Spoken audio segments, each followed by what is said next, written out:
Assalamualaikum warahmatullahi wabarakatuh. Ketemu lagi dengan Kak Furkon di channel Arif Furkon. Pada video kali ini Kak Furkon kembali berbagi bocoran soal pretest PPG ya, materi pedagogik dalam jabatan prajabatan 2023 atau bisa juga digunakan sebagai persiapan teman-teman menghadapi UP PPG di bulan Juli ini ya tentunya. Oke. Tapi sebelum Kak Furkan pembahasan soalnya, Kak Furkan ingatkan untuk teman-teman yang baru saja bergabung atau baru saja menemukan video di channelnya Kak Furkan, silahkan ditekan tombol subscribe dan nyalakan lonceng notifikasi supaya teman-teman tidak ketinggalan pada saat Kak Furkan mengupload pembahasan soal terbaru ya terkait pedagogik untuk semua mapel. Langsung saja kita ke soalnya. Seperti biasa ada 3 soal yang Kak Furkan bahas. Soal pertama, soal kedua, dan yang terakhir adalah soal yang ketiga. Langsung saja kita ke pembahasan soal yang pertama. Ini tentang model atau metode ya, metode pembelajaran teman-teman ya. Di sini struktur materi ajar. Nah, kita fokus pada materi ajar atau pengetahuan berupa ada kata-kata prosedur fisik. Oke, prosedur fisik. Berarti kan lebih ke langkah-langkah ya. Prosedur itu lebih ke langkah-langkah ya. Langkah-langkah membuat sesuatu. Nah, itu prosedur teman-teman ya.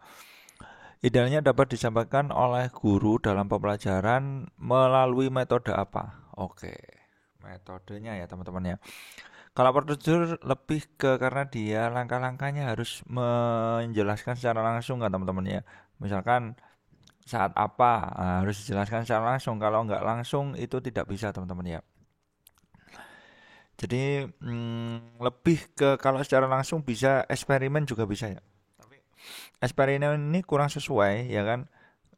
Biasanya kalau eksperimen itu percobaan, sedangkan di situ tidak ada kata-kata percobaan ya, teman-teman ya. Coba dia hanya prosedur fisik gitu aja.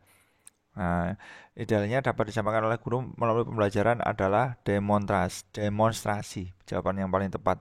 Soalnya dia memperagakan secara langsung ya, demo ya kan, memperagakan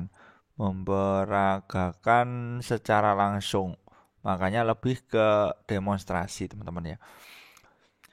Inquiry pengamatan tidak masuk teman-teman ya. Inquiry itu kurang tepat. Kalau pengamatan juga tempat hanya mengamati. Kalau pengamatan itu hanya mengamati tanpa apa ya, memberikan contoh ya, hanya mengamati saja seperti itu. Untuk demonstrasi sendiri itu sebenarnya pengertiannya seperti ini. Demonstrasi adalah metode pengajaran yang dilakukan oleh seorang guru atau orang lain yang meminta murid untuk dapat memperlihatkan pada seluruh kelas tentang suatu proses melakukan sesuatu. Jadi sudah kelihatan ya teman-teman ya. Jadi langsung benar-benar secara langsung dan itu diperagakan teman-teman ya. Oke. Kalau inquiry ini kurang tepat teman-teman karena di sini hanya mengajukan pertanyaan saja, melakukan pendidikan atau pencarian eksperimen atau penelitian secara mandiri untuk mendapatkan pengetahuan yang mereka butuhkan. Dalam model ini peserta didik diarahkan agar dapat mencari tahu sendiri. Ya, berarti kan kurang tepat teman-teman ya. Mengajukan pertanyaan dan investigasi sendiri. Itu kalau inquiry. Sedangkan kalau eksperimen itu adalah suatu cara mengajar di mana siswa melakukan percobaan. Nah, jadi lebih ke percobaannya ya. Mengamati dalam prosesnya membuktikan sendiri sesuatu yang dipelajari, kemudian hasil pengamatan dan percobaan tersebut disampaikan ke kelas untuk dievaluasi bersama. Melalui metode eksperimen, siswa diberi kesempatan untuk belajar mandiri. Nah, jadi kurang tepat kalau eksperimen itu lebih ke percobaan, teman-teman ya. Bisa dipahami ya? Oke, semoga ngena ya teman-teman ya. Langsung ke soal yang berikutnya. Langkah pertama teman-teman ya, langkah awal yang harus dilakukan oleh guru dalam menyusun RPP atau rencana pelaksanaan pembelajaran adalah RPP teman-teman ya. Di sini langsung aja analisis nggak mungkin ya. Apanya yang dianalisis kita kan baru buat RPP. Tujuan juga nggak mungkin teman-teman ya.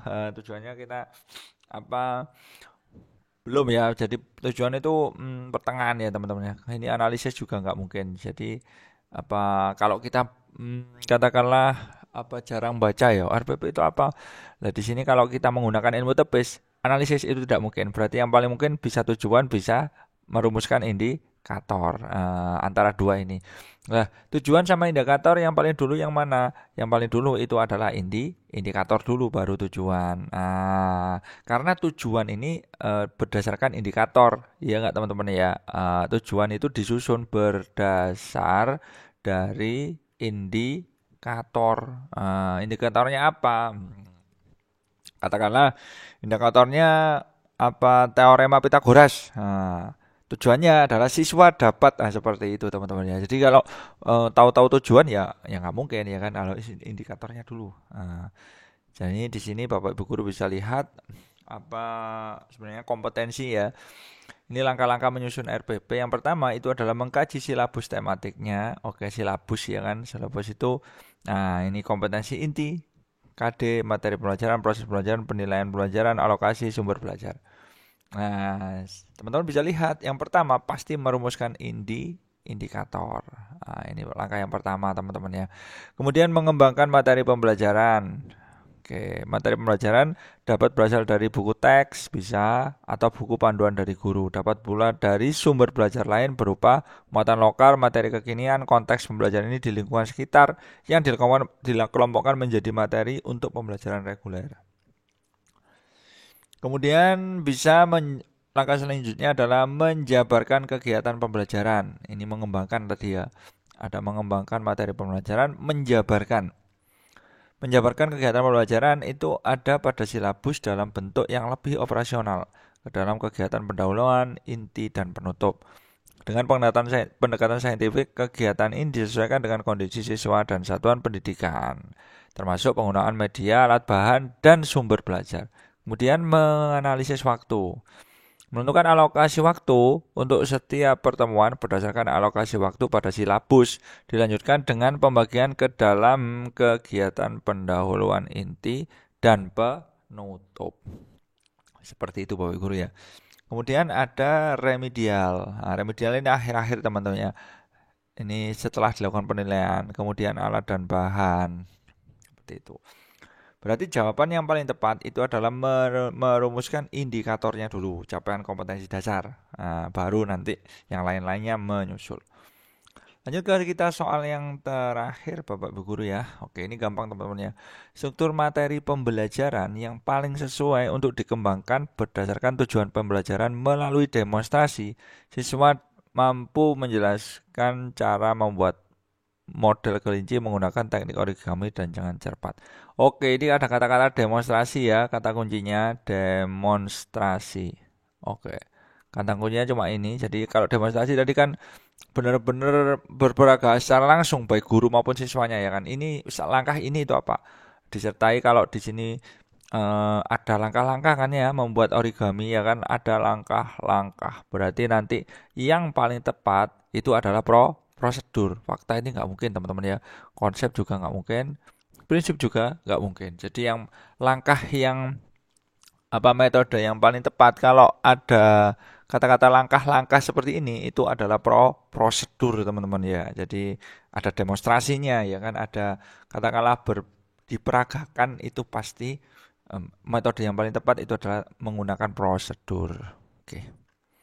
Oke, seperti itu dulu pembahasan soal dari Kak Furkon. Mudah-mudahan ngena ya di teman-teman, dan intinya tetap semangat dalam belajar, dan ditunggu video-video pembahasan soal pedagogik ya, semua mapel dari Kak Furkon selanjutnya. Soal ini diadaptasi dari soal PPK Guru 2022.